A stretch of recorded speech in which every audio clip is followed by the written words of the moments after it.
नवरात्रि के दिनों में पूरे दिन खाने वाली बहू की कहानी। रोहिणी के साथ उसका पति अंकलेश्वर और उसकी बहू मीना, बेटा राजू, बेटी किशोरी सभी खुशी से व्रत रखते थे। मीना की इस साल पहली नवरात्रि थी। वह मन ही मन सोच रही थी कि मेरे मायके से तो अच्छी ही होगी यहाँ की नवरात्रि। उसके मायके में तो नवरात्रि के दिन व्रत रखते और पूरे दिन खाने में आलू और खीर ही खाते। मीना को लग रहा था कि उसे यहाँ बहुत अच्छे अच्छे पकवान खाने को मिलेंगे, लेकिन क्या उसे मायके से अच्छी नवरात्रि ससुराल में देखने को मिलेगी? चलिए देखते हैं।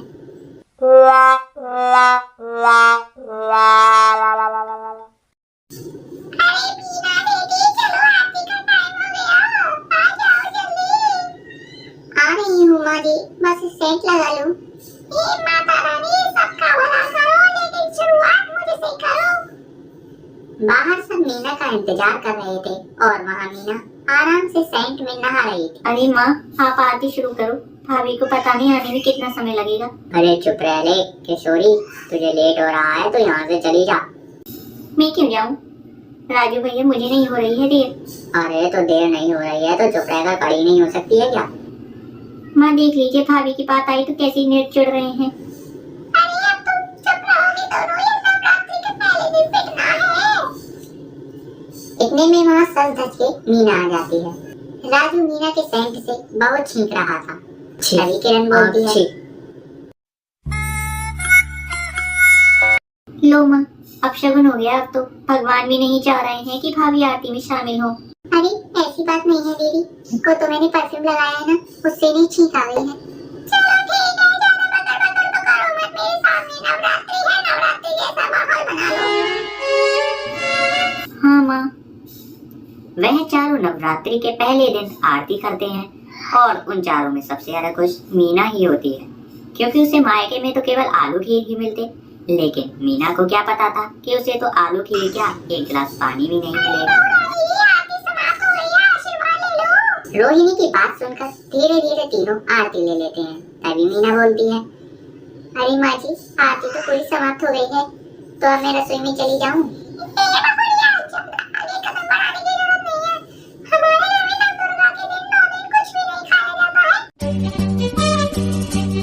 और अगर माँ किसी को भूख लग जाए तो वो खीर या आलू भी नहीं खा सकता है क्या? बिल्कुल भी नहीं। और हाँ, अगर गलती से भूख लग भी जाए तो एक साबूदाना मुंह में रख ले, सो जाना। क्यों माँ जी, ऐसे क्यों?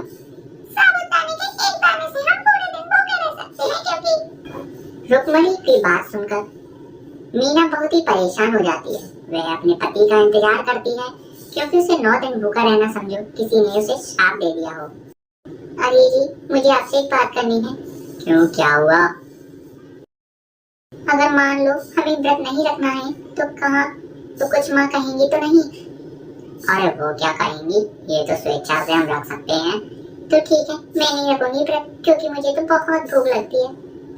तभी वहाँ रोहिणी आ जाती है। ये मैं क्या सुन रही हूँ बहू, तुम व्रत नहीं रखोगी? तुम्हें हमारे घर के कायदे कानून के बारे में राजू ने बताया नहीं? कौन से कायदे कानून माँ? यही कि हमारे घर में पिछले 100 सालों से यही परंपरा चली आ रही है कि नई बहू की पहली नवरात्रि पर उसके व्रत रखने से आने वाला वारिस बहुत ही नहीं करता है। हे भगवान, ये बुढ़िया भी ना आज तो व्रत रखवा कर ही रहेगी। अरे माँ, रहने दीजिए ना, अगर मीना व्रत नहीं रखना चाहती है तो मत रखने दो। ये राजू, तू बीच में मत बोल, जा यहाँ से, तेरे को देर हो जाएगी ऑफिस के लिए। हाँ मैं जाता हूँ। मैं रोहिणी की एक डांट में राजू अपने ऑफिस की ओर निकल जाता है।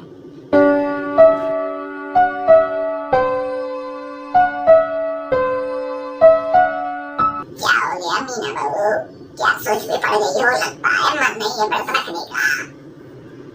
एक चली जब बुढ़िया एक लात ऐसी मारूंगी ना, टट्टी में जाके मुंह जाकर ले देते हैं। देख ले बेटा, तेरे लगने मन ना लगे तो कोई बात नहीं, मत रख, आने वाले बारिश तेरे लिए घातक होगा।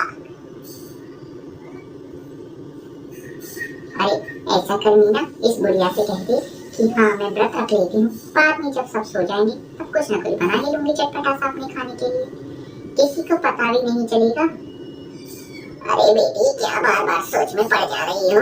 कुछ नहीं माँ जी, मैं अपनी बारिश के लिए व्रत को हमेशा रखूंगी। चल बेटी, ठीक है, मैं जा रही हूँ।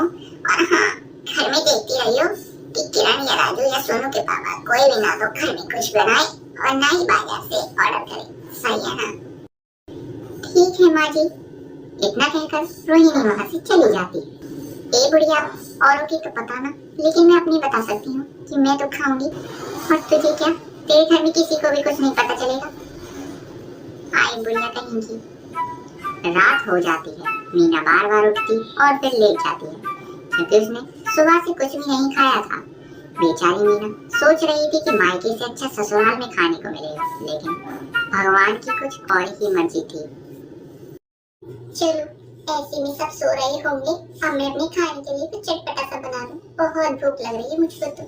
एक तरफ घर के सभी लोग सो रहे होते हैं, वहीं दूसरी तरफ मीना अपने लिए चटपटे पकवान बना रही होती है। आधे घंटे में वह मेज पर सारे पकवान बनाकर सजा देती है। दूसरी ओर उसकी सास रुक्मणी जग जाती है।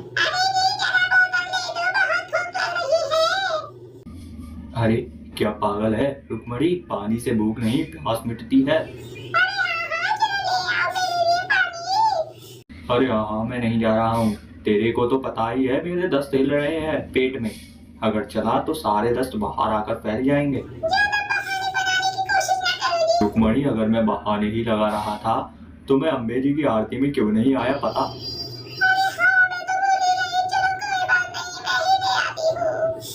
वह पानी लेने के लिए रसोई घर में जाती है, लेकिन रुक्मणी को क्या पता था कि रसोई में तो उसे उसकी भूखी बहू खाना बनाते हुए दिख जाएगी। अरे, लगता है माँ आ रही हैं। जल्दी जल्दी साफ सफाई कर दूं। अरे क्या कर रही हो रसोई में? लगता है तुम भी मेरी तरह पानी ले आई हो। नहीं माँ, अरे हाँ, नहीं हाँ। अरे क्या कह रही हो मीना? कभी हाँ कभी नहीं। अरे वो माँ, मैं यहाँ लौंग खाने आई थी।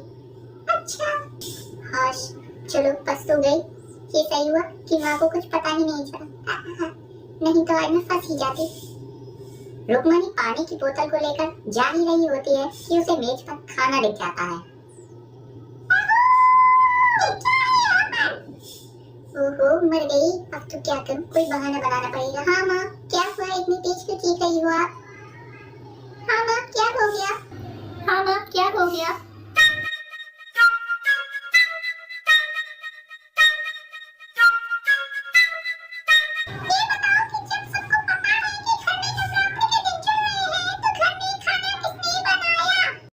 हाँ माँ जी, लगता है किसी पर व्रत रखा नहीं गया। ये मुझे भी पता है मीना बहू, ये बताने की जरूरत मुझे नहीं है।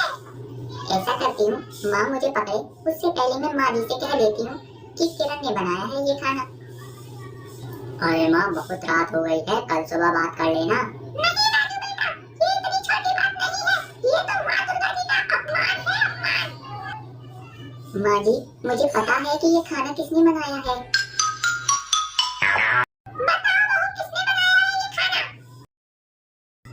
माँ जी, खाना किरण ने बनाया है। जब मैं पानी लेने के लिए अभी आई थी ना, तो वो खाना पका रही थी। अरे भाभी, आप झूठ क्यों बोल रही हो? मैंने नहीं बनाया खाना, मैं तो सो रही थी। अरे किरण, अब झूठ बोलने से कोई फायदा नहीं है, क्योंकि अब तुम पकड़ी गई हो।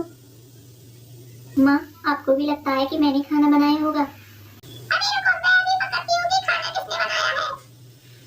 रुक्मणी को पता चल जाता है कि खाना किसने बनाया है। बहू, जब मैं यहाँ पानी लेने के लिए आ रही थी ना, तो मैंने तुम्हें पहले ही देख लिया सफाई करते हुए।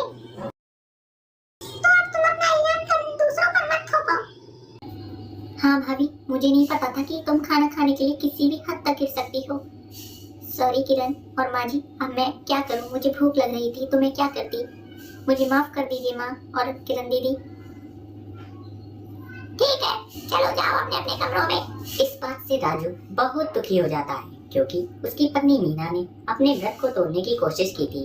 मैं तुमसे बहुत दुखी हूँ, क्योंकि तुम हमारे बारिश के लिए 9 दिन भूखी नहीं रह सकती हो। ऐसी बात नहीं है जी, मुझे बहुत भूख लग रही थी, मैं क्या करती। अरे तो हम नहीं रह रहे हैं 9 दिन भूखे, तुम ही भूखी हो केवल। इतने में राजू बहुत गुस्सा होता है। चलो ठीक है, आगे से ऐसी गलती मत करना अब। ठीक है जी, ठीक है जी, अब ऐसी गलती कभी नहीं करूंगी। मीना राजू से माफी मांग लेती है और यह किस्सा यहीं पर खत्म हो जाता है। तो दोस्तों, आपको वीडियो कैसी लगी कमेंट सेक्शन में मुझे जरूर बताइएगा। वीडियो अच्छी लगी हो तो वीडियो को लाइक और चैनल पर नए हैं तो चैनल को सब्सक्राइब जरूर कीजिएगा। मिलते हैं अगली वीडियो में, तब तक के लिए जय हिंद जय भारत।